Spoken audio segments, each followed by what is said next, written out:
Enhanced data rates for global evolution is available now as an enhancement to GSM or an alternative for UMTS. Its biggest advantage? The present GSM GPRS infrastructure can still be used, with some smooth upgrades that secure the huge investments made throughout the years.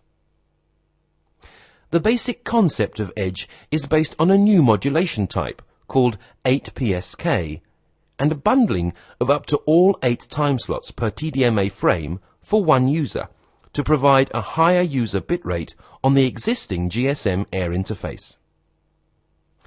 EDGE Phase 2 will even support new advanced speech services.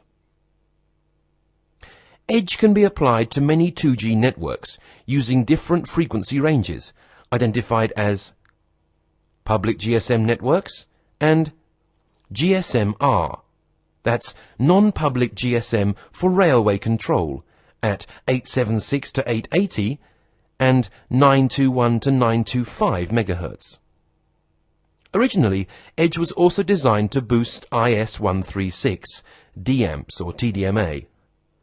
With the recent decision of the majority of American 2G mobile network operators to join the GSM community, this option has become nearly obsolete.